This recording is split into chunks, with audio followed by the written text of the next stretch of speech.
hígado. Entonces,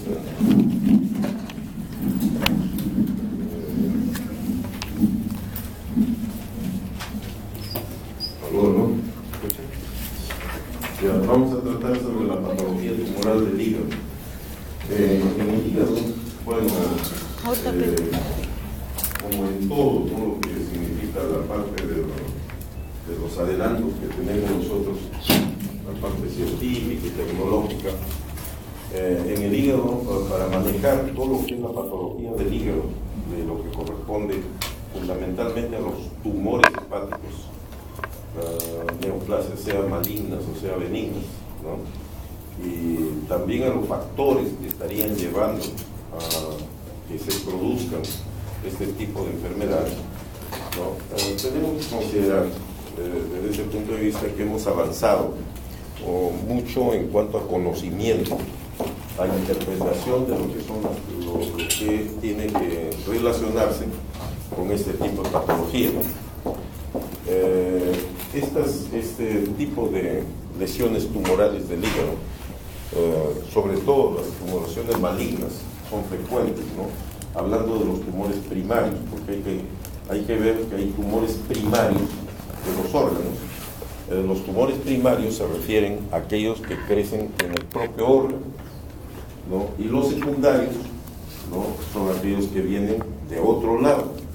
Por ejemplo, el hígado es un órgano donde la mayor, si nosotros vemos entre los cánceres que son primarios y los metastásicos, o sea que vienen de otro lugar hacia el hígado, más frecuentes son los metastásicos que los propios tumores primarios del hígado, ¿no? Porque al hígado pues convergen metástasis de cánceres que vienen de la zona, por ejemplo, del páncreas, de todo el tubo digestivo, especialmente estómago, esófago, colon y recto, ¿no? Intestinos, etc. Entonces es un sitio, y no solamente los del tubo digestivo, igual otros tipos de tumores, incluyendo, por ejemplo, los tumores de mama.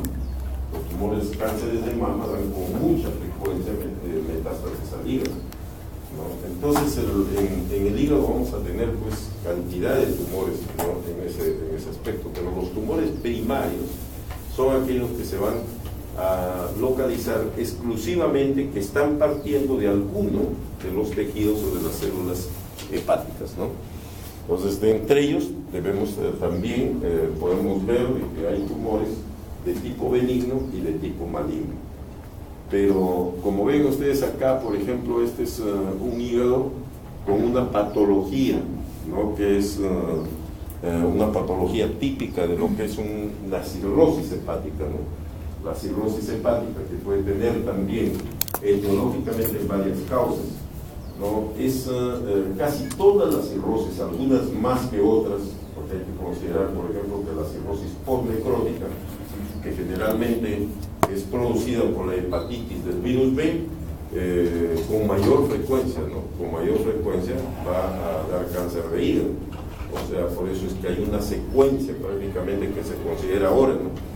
La infección de la hepatitis del virus B, la infección aguda, ¿no? La infección crónica, que viene después de la infección aguda en un porcentaje importante de pacientes, y finalmente, ¿no? La hepatitis crónica, que va a desembocar en la cirrosis hepática, y cirrosis hepática a su vez cáncer, ¿no? Entonces hay esa asociación permanente, ¿no? Hepatitis aguda, hepatitis crónica, cirrosis hepática y cáncer. Eso sobre todo con todas las enfermedades, sobre todo dos tipos de enfermedades víricas, ¿no? O conocidas por virus, que se producen en el hígado, especialmente aquellas que se producen por el virus B, ¿no? El virus de la hepatitis B y el virus de la hepatitis C. Esas son las que con mayor frecuencia van a dar este tipo de neoplasia. Entonces hay que tener en cuenta acá que vamos a tener pues ese conocimiento ahora, ¿no? Que antes no lo teníamos tan claro, aunque no sabemos todavía a estas alturas qué cosa es en realidad qué desencadena, ¿no?, el cáncer, esta infección o de hepatitis viral. Lo que sí se ha visto es que este tipo de neoplasias, ¿no?, cuando se produce un cáncer o cirrosis, ¿no?, se ha visto que generalmente el cáncer, en el caso de la hepatitis B, se produce cuando hay cirrosis hepática. O sea, cirrosis hepática, ¿no? Pero no solamente el hecho a veces que haya cirrosis hepática, sino que más bien también en algunos tramos ya de la hepatitis crónica, que se produce después de la infección aguda del virus, ya puede producirse también un cáncer, ¿no? Algunos autores creen que eso no sucede con la hepatitis del virus C, ¿no? Y piensan que en el virus C primero tiene que haber cirrosis para que después se produzca cáncer, ¿no? Pero esa posición no es muy clara, porque hay algunos que la niegan, ¿no? No es muy clara, pero sí relacionada más directamente con la hepatitis B. Y una cosa interesante también, ¿no? Ustedes saben que el virus de la hepatitis B es un virus ADN, ¿no? Y el virus de la hepatitis C es un virus ARN, ¿no? Entonces, este virus de la hepatitis B se ha demostrado, ¿no?, que en el huésped que tiene cáncer, si un paciente tiene cáncer, por ejemplo, de hepatitis B, se ha encontrado que este ADN a veces está dentro del genoma del huésped que tiene cáncer. Y no solamente se demostró que a veces está en las células tumorales del cáncer, ¿no?, sino inclusive en las células no tumorales. Lo que quiere decir entonces que hay una relación mucho más directa con el virus de la hepatitis B, que es un virus ADN. En cambio, el otro virus no se ha demostrado en cáncer, por ejemplo, que el ADN del virus esté metido en las células genómicas del huésped o del tumor. Entonces eso hace ver también que probablemente antes se pensaba, cuando no se estudiaban bien los grupos, de que la hepatitis B era la que producía directamente, no la C, pero después se ha visto que tanto la C como la D. Y también todos los fenómenos que producen cirrosis, casi todos, como por ejemplo la hemocromatosis. La hemocromatosis es frecuente también, que la cirrosis producida por hemocromatosis produzca cáncer, ¿no? Igualmente la cirrosis alcohólica, o sea, la cirrosis nutricional, ¿no?, también pues, los pacientes que tienen cirrosis tienen mayor posibilidad de producir cáncer, aunque no por la frecuencia de la cirrosis postnecrótica, ¿no? La cirrosis postnecrótica es mucho más frecuente que termine en cáncer. De ahí que nosotros tenemos que estarnos vacunando, ¿no?, contra ya aquí, supongo que todos ustedes ya se han vacunado contra la hepatitis B, porque aquí hemos hecho varias sesiones de vacunas, porque la gente que está expuesta, que asiste a hospitales sobre todo, ¿no?, personal, enfermeras, médicos, estudiantes, tienen que estar vacunados contra la hepatitis. Y ahora prácticamente todo el mundo, de preferencia, sabiendo pues no todo lo que la secuencia que tiene esta hepatitis B. Entonces hay la idea de que en algún momento inclusive se vaya a erradicar, ¿no?, la hepatitis B en el mundo, así como se ha erradicado, que a veces hay brotes por ahí, por ejemplo, de otros problemas, ¿no?, de enfermedades virales, como por ejemplo ¿qué cosa hemos erradicado así, que ya ahora ya prácticamente no se ve? ¿Ah? La polio, aunque por ahí a veces surge por ahí, pero antes era pues, y todavía ustedes seguramente han visto muchos que tienen secuelas de polio, que ya vienen pues ya de cierta edad, ¿no?, que han tenido polio y tienen secuelas de polio. No, yo no estoy muy seguro, pero creo que el mismo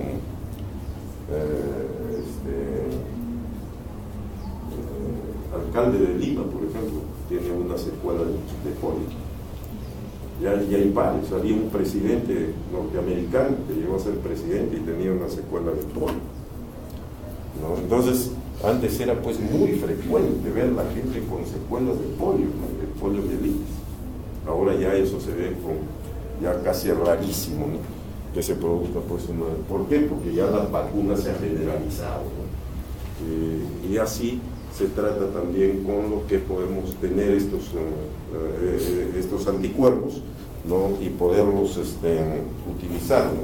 Con todas las vacunas, que ahora hay una secuencia inclusive, ¿no? Lo que hagan pediatría, por ejemplo, saben que hay una secuencia de vacunas que tienen que hacerse de forma ya programada para los niños que recién nacen, ¿no? Tienen que ir vacunándose progresivamente. Entonces, esta es una característica, por ejemplo, del estudio que se ha hecho, aunque no conocemos exactamente por qué se produce, por qué la relación directa es la parte sustancial, ¿no? De por qué el virus produce cáncer. No sabemos, ¿no? Pero definitivamente vemos que sí hay una asociación, hay una relación directa prácticamente. Y esto que les digo yo del ADN, que se introduce dentro de las células, ¿no? y prácticamente se queda ahí, eso ya es un hecho. Y otra cosa también se ha visto, que aquellos, por ejemplo, que tienen tienen las reacciones, ¿no? Dentro de las pruebas que se hacen, por ejemplo, como el estudio del virus, ¿no? O de los anticuerpos del virus que pueden existir, y es positiva la prueba de superficie, por ejemplo, ¿no? En esos alumnos, en esos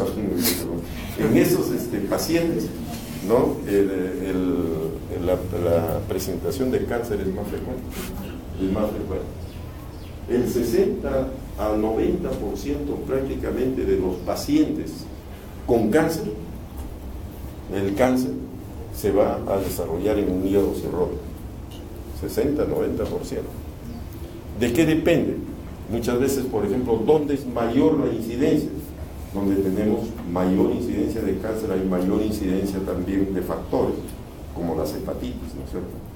En el Asia, en el África, por ejemplo, ¿no? La frecuencia de cáncer de hígado es sumamente alta, ¿no? Entonces va a depender de varios factores, ¿no? Pero hay que tener en cuenta entonces estos problemas en sí.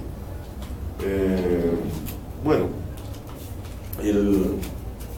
igual que en los otros órganos, siempre yo les presento un cuadrito así para que tengan una idea general de los tumores que nosotros podemos tener, ¿no? En estos pacientes, ¿no? Entonces, la clasificación de estos tumores hepáticos, vamos a ver los tumores que tienen origen epitelial, ¿no? Los tumores que tienen origen epitelial.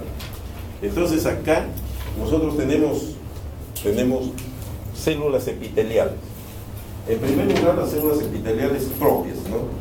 Del órgano se consideran células epiteliales, ¿no? Los hepatocitos.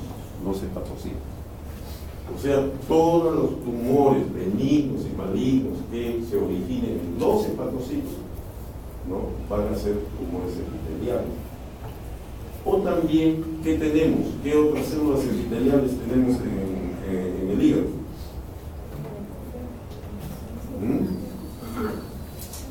Las que están en los conductos biliares. ¿No? Ustedes saben que los conductos biliares están revestidos por células epiteliales.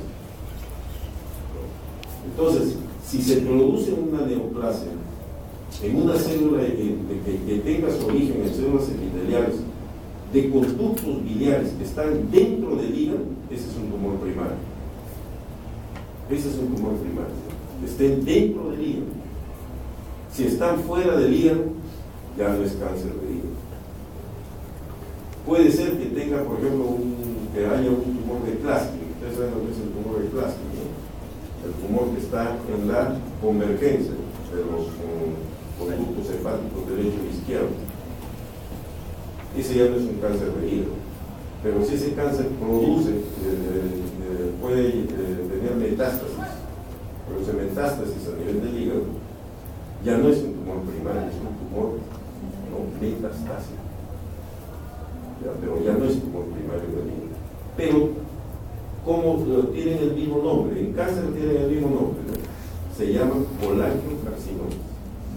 Entonces, el colangiocarcinoma puede ser primario de hígado, ¿no? O intrahepático, o puede ser de vía biliar, que también es colangiocarcinoma. El tumor de Klatskin es un colangiocarcinoma. ¿Entendido? Ya, entonces, si nosotros vemos, por ejemplo, los epiteliales y originarios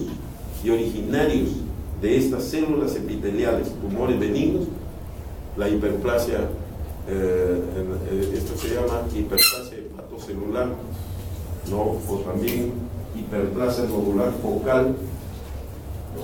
Hiperplasia nodular focal, que vamos a hacer nos vamos a referir en parte a ello.